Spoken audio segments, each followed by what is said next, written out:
On est tellement heureux d'être dans la maison de Dieu, d'être dans sa présence aujourd'hui, ce matin. Et j'aimerais vous inviter à ouvrir vos Bibles dans le premier livre de Samuel, au chapitre 23, verset 1. 1 Samuel 23, verset 1. 1 Samuel 23, verset 1. Peut-être tu peux juste me baisser un tout petit peu la lumière de front parce que je ne vois personne, surtout sur les... Ah si, il y a quelqu'un. 1 Samuel 23, verset 1. On vient dire à David, les Philistins ont attaqué Keïla et puis les aires de battage. David consulta l'Éternel en disant, dois-je y aller? Est-ce que je battrai ces Philistins? L'Éternel lui répondit, vas-y, tu battras les Philistins et tu délivreras Keïla. Donc Keïla, c'est une ville dans le désert de Juda. Mais les hommes de David lui dirent, nous vivons dans la peur ici même en Juda. Que se passera-t-il si nous allons à Keïla pour combattre les troupes des Philistins?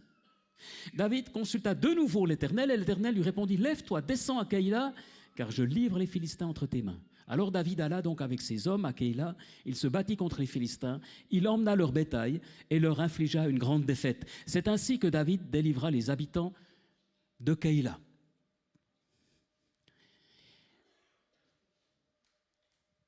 David est un roi d'Israël qui est bien connu. À ce moment-là, il n'est pas roi encore, il a l'appel royal, il a l'onction royale, mais il n'est pas roi.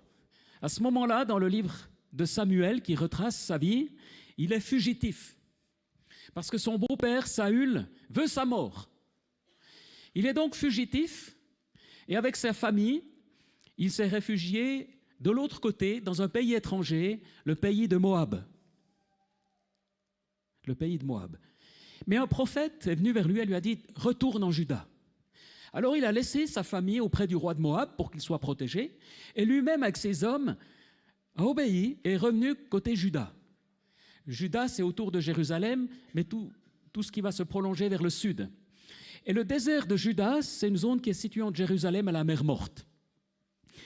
Et c'est vraiment désertique. Pour y être allé plusieurs fois, c'est véritablement un désert. C'est désertique, et déjà à l'époque. Et là, David se réfugie dans des régions désertiques, aussi des régions avec quelquefois des forêts, quelquefois des oasis, comme En-Gedi, avec des grottes aussi. Et il va passer plusieurs mois, plusieurs années à se réfugier, en quelque sorte à prendre la fuite. Et donc il est là, dans une petite ville, et il apprend que les Philistins, alors les Philistins sont à l'ouest d'Israël, côté Méditerranée, et c'est un peuple qui est l'ennemi juré d'Israël. Et voilà que ces Philistins, depuis toujours, mais là précisément aussi, menacent d'envahir une petite ville du désert de Juda. Et David, qui est chassé par Saül, son beau-père, qui est menacé, qui a mis quand même sa famille en sécurité, il voit cette ville qui va être prise d'assaut par les Philistins. Et là, il se dit, mais c'est pas juste. Personne ne fait rien. Et encore moins Saül, le roi, qui devrait agir pour défendre cette ville. Et personne ne fait rien. Alors il dit, moi je vais y aller. Avec mes hommes, on va y aller. Et je suis touché par ce cœur de David qui, au cœur des difficultés, au cœur de la tempête, au cœur des moments difficiles, voit la détresse encore plus grande d'une ville qui menace de sombrer.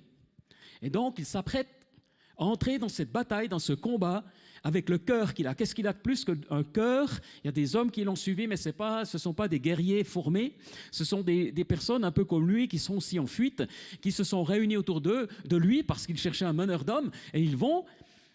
Et là, il fait une chose qui est juste, c'est qu'il va faire des dizaines de fois dans sa vie, il est dit qu'il consulte l'Éternel. Il consulte l'Éternel. Tu peux baisser un tout petit peu les deux spots quand même? C'est revenu comment? Et, parce que j'aime bien avoir le contact visuel aussi avec vous. Et en fait, il a, à ce moment-là, la réponse de Dieu qui lui dit, oui, vas-y, je livre les Philistins entre tes mains. Mais comme on l'a lu, il y a un petit souci, c'est que les hommes de David ne sont pas du même avis. Il dit, voilà, on a déjà peur où on a déjà peur ici, et toi tu nous veux dans une situation pire que celle-là. Alors David reconsulte le Seigneur. Et Dieu ne le lui reproche pas, mais Dieu confirme. Il prend ses hommes, il y va, il libère la ville. Quelque temps plus tard, c'est de nouveau Saül qui se manifeste pour à nouveau pourchasser David. Et David, il est resté dans cette ville de Keïla qu'il a libérée. Il apprend par des espions que Saül le menace d'arriver. Et là, le Seigneur lui révèle que cette ville qu'il vient de délivrer va le livrer à Saül. Les traîtres, trahison. Dieu le lui révèle. Et donc, il décide de quitter cette ville. Et c'est une bonne décision. Il quitte cette ville parce qu'en effet, ces gens qu'il vient de libérer n'ont aucune loyauté, vont le trahir et le livrer à Saül. Et puis la suite du récit dans le livre de Samuel, c'est une succession de menaces de la part de Saül, de la part des uns, de la part des autres, et David qui se faufile à En-Gedi, dans les grottes, à travers tout le désert, et à chaque fois il est dit, mais Dieu ne le livrera pas entre les mains de Saül. Et à travers de cette histoire que j'ai brièvement résumée, j'aimerais nous poser 4 questions ce matin. Dans les 2 premiers chants que nous avons chantés, il était parlé de désert. Et dans les déserts, dans la Bible, il y a une forte symbolique. Et le désert dans la Bible, évidemment, représente la sécheresse, ça on le comprend. Évidemment, ça représente un endroit solitaire, de solitude. Mais ce n'est pas nécessairement symbolique d'un endroit d'épreuve, ou en tout cas pas de grande souffrance. Mais à chaque fois qu'il est parlé de désert dans la Bible, comme lorsque Jésus est 40 jours dans le désert, c'est un endroit de rencontre avec Dieu où quelque chose de spécial va se passer, où quelque chose de très particulier va se passer. On est en fin d'année, 2e dimanche de l'Avent, et je vous parle de désert, mais je vous parle de cela parce que je sens que le Seigneur veut nous encourager. Et il y a beaucoup de nous, aujourd'hui, de personnes ici que le Seigneur veut vraiment puissamment encourager. Et il y a un encouragement que le Seigneur aimerait te donner en lien avec ce que tu as traversé cette année. Certains sont passés par le deuil, d'autres ont perdu un emploi, d'autres sont malades. Mais j'aimerais te dire que le Seigneur est là pour t'encourager. Et en fait, ce qui s'est passé, c'est qu'il y a plusieurs clés dans ces passages. Comment Jésus va s'y prendre, enfin le Seigneur va s'y prendre pour encourager David et le garder dans la bonne ligne.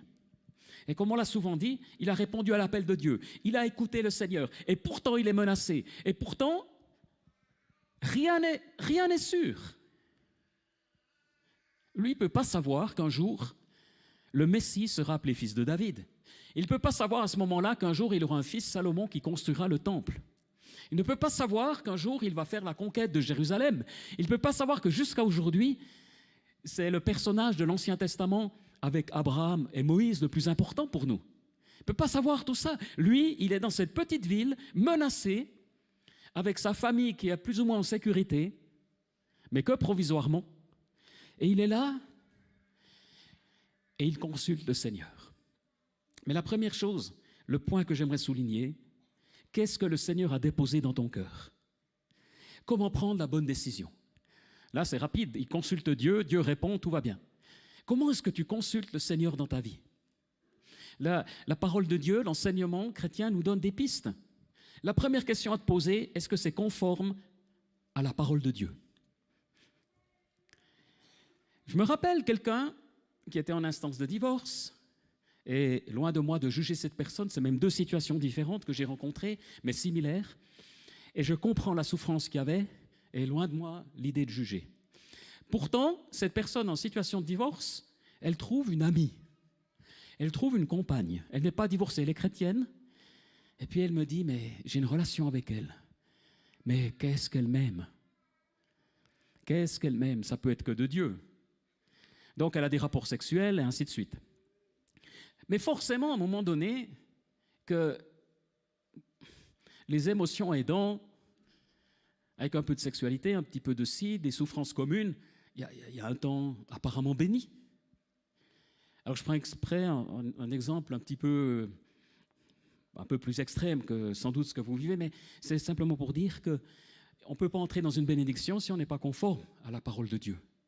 Je ne dis pas qu'il peut y avoir un redémarrage à la suite d'un divorce, évidemment oui, mais dans le bon ordre, dans les étapes de guérison, de repentance, dans les étapes de ce que Dieu veut guérir, pas simplement. Mais parfois les émotions agréables, même pour un chrétien, seraient la confirmation que Dieu est là. Donc mon premier point, c'est simplement, qu'est-ce que le Seigneur dit dans sa parole? Deuxièmement, qu'est-ce qu'il a déposé dans ton cœur? Qu'est-ce qu'il a déposé dans ton cœur depuis un certain temps? Qu'est-ce qui est là? Qu'est-ce qui a grandi? Est-ce que ça confirme face à la décision que tu vas prendre? Est-ce que c'est déjà dans ton cœur? Ou est-ce que c'est juste une prophétie qui t'est tombée dessus comme ça, de nulle part? Moi, j'ai été béni durant ma vie par beaucoup de prophéties. Mais quelquefois, peut-être 5% des prophéties, elles étaient fausses. Ou elles étaient inadaptées. Ou elles étaient dites de la mauvaise manière. Et je les sentais, vous ne pouvez pas... Ce n'est pas encore quelque chose que Dieu avait déposé dans mon cœur. Et vous le savez aussi. Et puis, qu'est-ce que disent tes responsables, tes conseillers? Quand tu veux prendre une décision, c'est tellement important, surtout les décisions importantes, comme un déménagement, un changement d'emploi, quitter un pays, les grandes décisions. Qu'est-ce que les responsables que Dieu a mis autour de toi te disent? C'est très important, je cherche moi-même la soumission avec d'autres responsables, je l'ai déjà dit, mais c'est une clé essentielle, pas l'obéissance.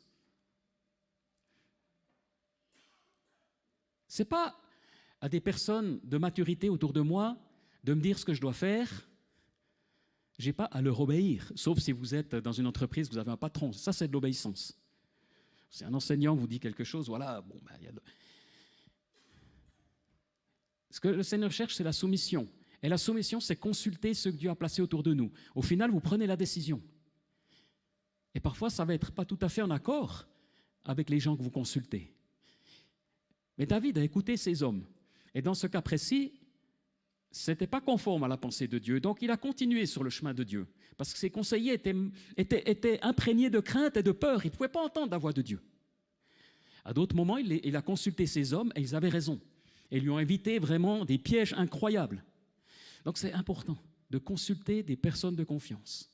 Des personnes de confiance qui ne vont pas forcément dans le même sens que vous, mais qui osent vous dire des vérités. Consultez vos responsables, consultez vos pasteurs, consultez des personnes qui osent vous dire des vérités, et puis après décidez. Et puis posez-vous la question, est-ce que vous êtes en train de prendre la fuite?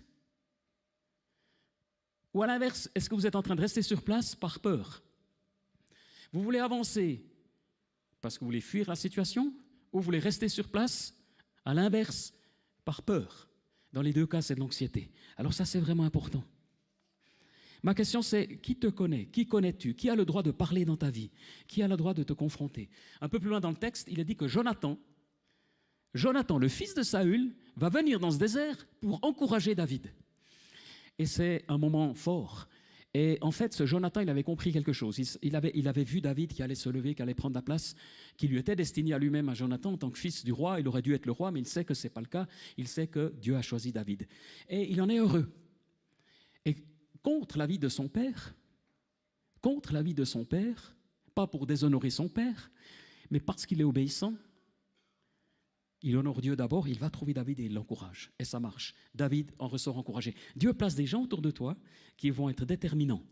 Parce qu'il y a le Saint-Esprit qui est le consolateur, l'encourageur, bien sûr, mais moi j'ai remarqué que des personnes autour de nous sont des sources incroyables d'encouragement. Cette semaine, j'étais dans un de mes groupes Connect, on peut dire ça comme ça. J'en ai plusieurs, mais là, c'est un des groupes, on se réunit 4 fois par année. Ce n'est pas énorme, mais c'est 7 personnes qui sont dans le ministère, principalement en Suisse allemande, des ministères similaires, dans plusieurs villes de Suisse alémanique, et on se voit pour plusieurs heures. Et là, c'était même 2 jours. Et il y a un homme qui s'appelle Reto, qui était responsable d'une grande église, enfin, il est toujours engagé dans cette grande église, mais voilà que 2 ans en arrière, il nous écrit, il nous dit qu'il est malade. Les investigations révèlent qu'il a un cancer. Et bien sûr, on a prié pour lui, son église a prié pour lui. Et j'ai suivi chaque épisode, le cancer, les traitements, l'intervention chirurgicale, la convalescence, le relèvement. Mais quand j'ai vu cet homme, j'étais impressionné par la grâce et la joie du Seigneur. J'étais juste impressionné. Et cet homme, qui pourrait être effondré, est une source de vie. Et ce que je suis en train de dire là, c'est un homme qui croit au miracle. Là, il n'a pas vécu le miracle au sens direct du terme, au sens premier du terme. Mais j'ai été touché par cet homme qui passe par une épreuve quand même de haut niveau, qui en ressort pour l'instant rétabli, il faudra, mais surtout qui a une communication, une présence de Dieu est centrée sur Christ, et une source d'encouragement et qui comprend l'essentiel de la vie, qui comprend l'essentiel. Dieu est en train de nous toucher, Dieu est en train de nous parler, Dieu est en train de te parler ce matin, parce que dans les moments de désert, de lutte, de combat, il y a une école divine. Et j'ai un psaume qui m'a touché ici. C'est tout dans la même série de psaumes, dans le même contexte spirituel, aussi de ce désert de Juda. Et il est dit dans ces psaumes des pensées que je trouve vraiment fortes. Dans le psaume 66, verset 8, « Peuple, bénissez notre Dieu, faites retentir sa louange. » C'est ce qu'on a vécu ce matin. « Il nous a conservé la vie, il n'a pas permis que notre pied trébuche. » Waouh! Il n'a pas permis que ton pied trébuche. C'est-à-dire, il n'a pas permis que tu t'en coupes, tout va bien. Et au verset plus loin, « En effet, tu nous as mis à l'épreuve. Ô Dieu, tu nous as purifiés au creuset comme l'argent. Tu nous as amenés dans un piège. Tu as mis sur nos reins un fardeau pesant. Tu as fait monter des hommes sur notre tête. Nous avons traversé le feu et l'eau. Mais tu nous en as tirés pour nous donner l'abondance. » Une contradiction totale. D'un côté, mais le Seigneur ne permet pas que tu trébuches. Puis au verset suivant, il décrit mais épreuve sur épreuve, drame sur drame. Et on a beaucoup de textes dans les psaumes complètement, au premier abord, contradictoires. Psaume 56, verset 4. « Quand je suis dans la crainte, je me confie en toi. » Verset suivant. « Je loue Dieu pour sa parole, je me confie en Dieu, je n'ai pas peur. » Donc, David, là, il est capable de dire, quand je suis dans la crainte, je me confie en Dieu. Dans le verset suivant, je n'ai peur de rien. Parce que c'est très condensé, mais il passe par ces différents états d'âme. Or, aujourd'hui, c'est normal qu'on ait des craintes, qu'on ait des peurs, des appréhensions, et puis c'est normal qu'on en sorte parce qu'on reçoit des réponses de Dieu, on reçoit des réponses de sa part, Et plusieurs des psaumes sont en lien avec ce combat avec Saül et se trouvent justement alors qu'il est dans le désert de Juda. Et ce que j'ai réalisé, un point aussi tellement important, c'est que lorsqu'on lit le récit de David dans Samuel, on se dit, mais voilà, Dieu lui parle, et puis bon, il y a un petit peu d'hésitation de ces hommes, et puis Dieu lui reparle, elle y va, il y a la victoire, et puis il s'en sort, et puis... Mais quand on lit les psaumes, on voit le combat intérieur. Et les psaumes se rapportent à des épisodes de la vie de David qui sont marqués du surnaturel de Dieu, de l'intervention divine, mais les psaumes nous révèlent les combats intérieurs. Et j'aimerais te dire ce matin, si tu vis un combat intérieur, si tu as des questions, si tu as des interrogations, si tu as des luttes intérieures, si tu as des choses contre lesquelles tu te bats, peut-être des addictions, peut-être des déprimes, peut-être même des formes de dépression, eh bien j'aimerais te dire, ne crains rien. Parce que c'est précisément ce que Dieu est en train de travailler dans ta vie, dans ton cœur. Il y a un processus divin. Il y a un processus divin juste en ce moment. Et peut-être juste en cette fin d'année. Et je suis impressionné en fin d'année, le nombre de tensions dans les familles, parfois dans les églises, parfois dans les relations. Il y a une sorte de pression de fin d'année. Peut-être c'est lié au mois de novembre, peut-être c'est lié au brouillard. Je ne suis pas sûr qu'à Chaux-de-Fonds, il y ait moins de pression. Il y a des pressions quand même qui sont là, je ne sais pas. Il y a comme si la fin de l'année avec Noël, ça devait être la fête de la joie, de la paix, mais tout est à l'encontre de ça dans la vie, c'est la suractivité, on est plein de contradictions. Mais ce n'est pas grave. Dieu nous fait passer le creuset.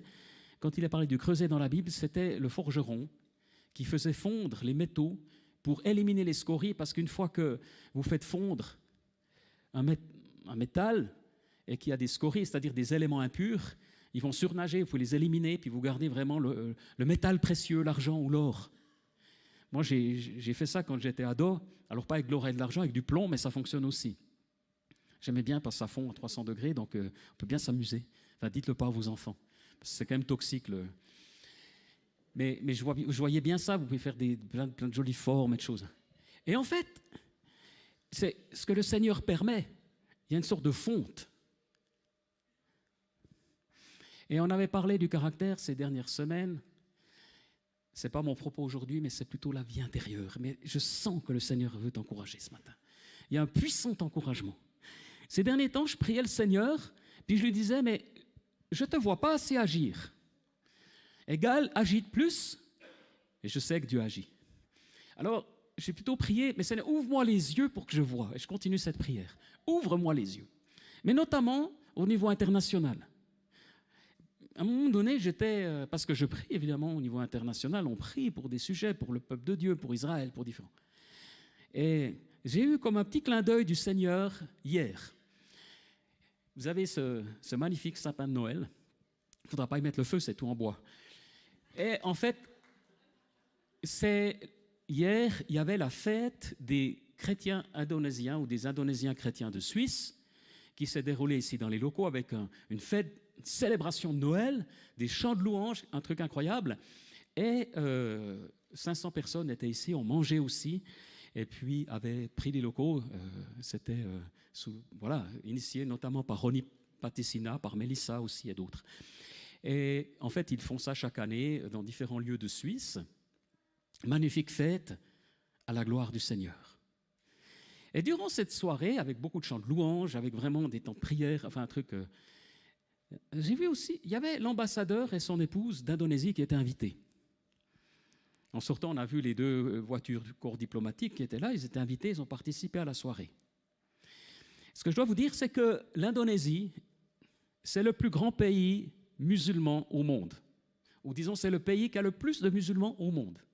Un pays d'environ 200 millions d'habitants. Et cet ambassadeur, avec son épouse, est musulman.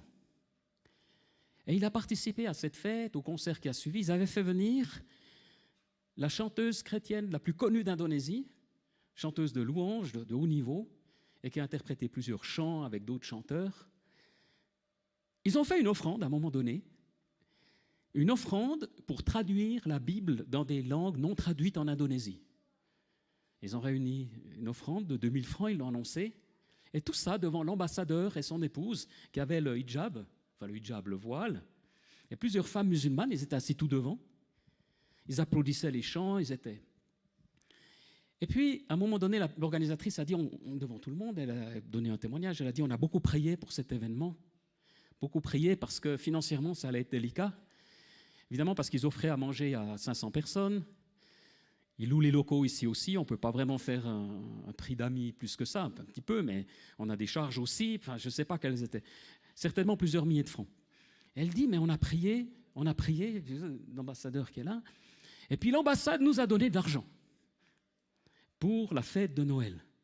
Enfin, la fête de Noël, pour le culte de Noël. Et l'ambassade leur a donné sans doute plusieurs milliers de francs. Et tout à coup, mes yeux se sont ouverts intérieurement, puis je me suis dit, mais incroyable Seigneur. Voilà que le plus grand pays musulman au monde, dont l'ambassadeur est ici, musulman, donne de l'argent pour que ces gens puissent célébrer le Seigneur Jésus ici au centre de vie. Amen. Et là, je me suis dit, on s'est dit avec ma femme, mais c'est incroyable. Alors, je suis allé parler avec l'ambassadeur quelques mots, on les a bénis, on a souhaité la grâce de Dieu. J'ai dit, mais vous êtes plutôt catholique, plutôt musulman? Non, je suis musulman, mais on sentait un homme de cœur. Un homme de cœur. Bien sûr, il est diplomate, mais quand même.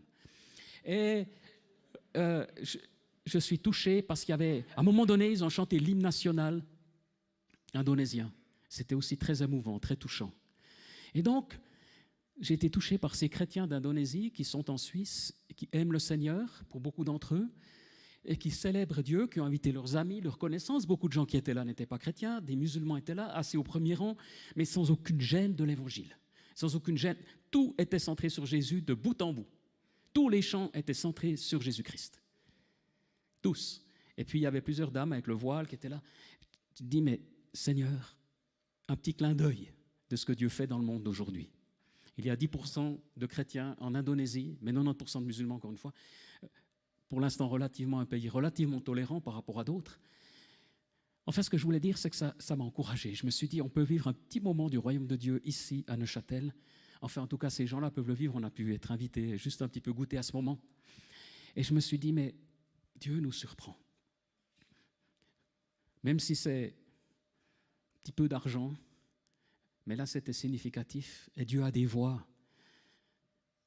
Alors, Dieu peut ouvrir vos yeux aussi sur ce qui se passe dans votre entreprise, dans ce que vous êtes, dans les moments difficiles, dans les ripostes diaboliques. David libère cette ville. Et puis ces gens qu'il a libérés le trahissent, le dénoncent. Est-ce que ça vous est arrivé d'être trahi par quelqu'un? Par un horrible païen? Ou par un frère, une sœur en Christ? Par un conjoint, quelqu'un de votre famille, quelqu'un qui vous est proche? C'est ce qui arrive à David. Parce qu'encore, dit-il David, si c'était quelqu'un qui me déteste, si c'est quelqu'un avec qui, un ennemi, non, c'est mon frère qui me trahit. C'est mon frère qui m'abandonne. C'est mon frère, ma sœur. La riposte, et là encore Dieu teste nos cœurs. Là encore Dieu le relève. Et il continue. Qui n'a pas vécu ça? Qui n'a pas vécu ces moments de trahison? Et là encore Dieu va le relever. Alors David va de déception en déception, d'incompréhension en incompréhension. Tous l'abandonnent. Et même par moments, le Seigneur semble abandonner. Et puis il reconnaît ses fautes, David. Il le sait, il n'a pas été à l'auteur par moments. Dans tous ses psaumes, il le dit. Mais en même temps, il sait que Dieu est là parce qu'il veut le servir de tout son cœur. Il cherche sa présence. Et il dit, mais j'ai soif de toi dans le désert où je suis de Juda, j'ai soif de ta présence. Ô Dieu, tu es mon Dieu, je te cherche, mon âme a soif de toi. Mon corps soupire après toi dans une terre aride desséchée sans eau. Et il va contempler Dieu dans son sanctuaire. Parce que le lieu où est David devient un sanctuaire. Il n'y a pas de temple encore. Comment se fait-il que David parle constamment de sanctuaire, de temple, de maison de Dieu, alors qu'il n'y en a pas? Mais il a une réalité de la présence de Dieu avant l'heure. Un prophète disait, une personne prophétique était orateur aussi ici au Centre de Vie par le passé, mais récemment il disait « Nous sommes créés pour des moments comme aujourd'hui ». C'est une phrase qui m'a touché. Angélique, tu es créée pour un moment comme aujourd'hui. Amen. Je dis Angélique parce que elle m'a taquiné hier. On avait une formation. Merci Marine. Alors on avait une formation et puis voilà, il y a le café, il y a le bar et moi j'arrive et puis il y avait Yann, David et Angélique et puis bravement je salue chacun. Et puis Angélique elle me dit, tu sais quand on salue quelqu'un, on le regarde dans les yeux. Comment? Ou tout court, on le regarde déjà. Et puis, elle avait raison. Donc, j'étais pris dans la journée, j'avais 1000 choses en tête. Alors, j'ai regardé les deux premiers, puis la troisième. Alors, comme Angélique, elle n'a pas sa langue dans sa poche, elle m'a remis à l'ordre, puis après, tu as encore ajouté, tu as dit, tu sais, les enfants, c'est un truc qu'on leur apprend quand ils sont petits déjà. Alors,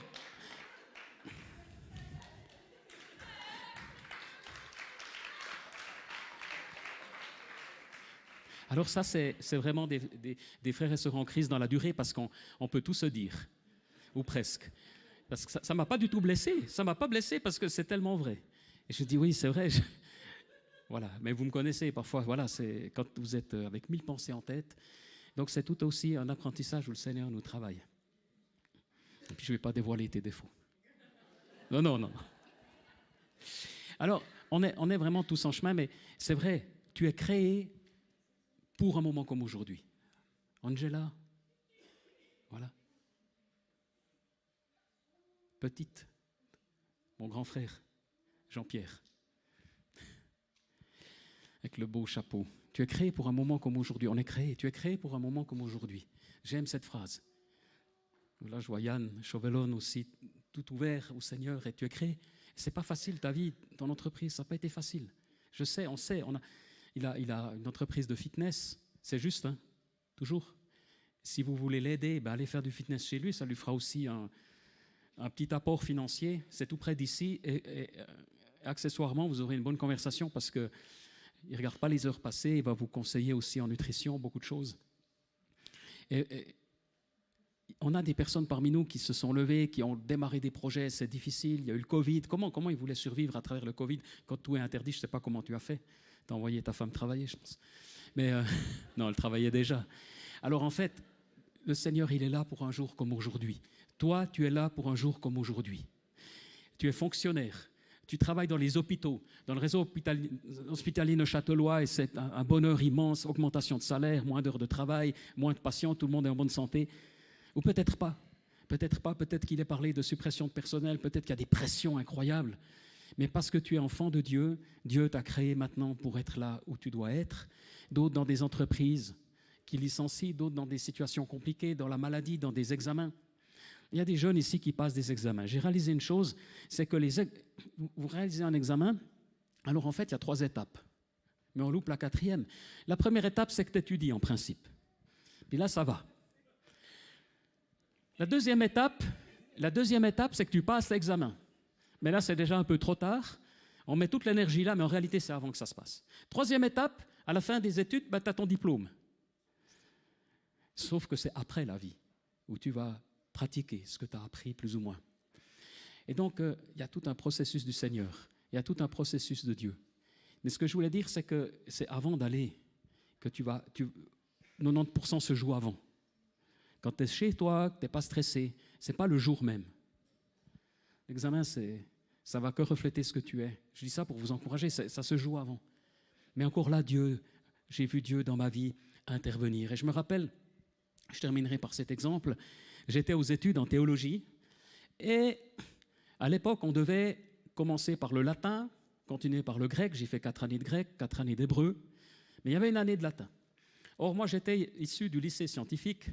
Je me destinais à des études d'ingénieur, mais l'appel de Dieu était là, et donc j'ai décidé de faire de la théologie. Alors le grec, ok, l'hébreu, ok, j'y voyais un intérêt, mais le latin, jusqu'à aujourd'hui, non. Pas pour moi, pour vous. Même si c'est certainement très joli, mais je n'arrivais pas. À un moment donné, j'étais saturé. Et je me rappelle, je passe un test, il fallait avoir 4, autrement dit 3,75, pour que ce soit arrondi à 4 pour passer. Si j'échouais, j'ai encore une chance de repasser. J'ai fait 3,72 ou 3,73, donc 3,5, donc échec. Puis j'étais là, mais je dis, Seigneur, mais je ne vais pas y arriver. Je sais que c'est ma place, mais ça ne passe pas. Je n'ai pas d'énergie, j'ai pourtant travaillé. Pour moi, c'était impossible. Et puis, 1 ou 2 jours plus tard, le professeur de latin, très sérieux, ben voilà, forcément, un peu dépité, me dit, enfin je pense que, Monsieur Favre, vous n'avez pas besoin de repasser. À partir d'aujourd'hui, le latin n'est plus obligatoire dans les universités de Suisse. Donc Dieu peut tout. Le Seigneur peut intervenir dans vos vies. Et alors par contre, je dois dire que j'ai fait... Alors le grec, c'est différent, je l'utilise encore aujourd'hui. Quand on apprend le grec, ce n'est pas pour parler grec, c'est simplement des outils, des méthodes. C'est pour ça que quand les gens me parlent de la Bible, tout ça, des fois, avec des courants un peu sectaires, un peu bizarres, je dis, ouais, bon, ok. J'ai fait 4 années de grec. Moi, mon examen, c'était traduire un chapitre entier, interpréter 4 heures de temps, tout ça. Donc, je connais un petit peu. On nous fait plein de théories dans le monde chrétien, mais nos traductions, j'aimerais vous dire, elles sont bonnes. Voilà. Et je crois que le Seigneur nous encourage ce matin. Il t'encourage. Tu es créé pour un moment comme celui-ci. Tu es créé pour un moment comme celui-ci parce que vraiment, ton Seigneur, il est là. Amen. Et il y a une puissance de Dieu aujourd'hui. Ce combien? 4 décembre? Tu es créé pour ce 4 décembre. Pas seulement pour dans une année ou pour l'année passée, mais pour aujourd'hui. J'aimerais vous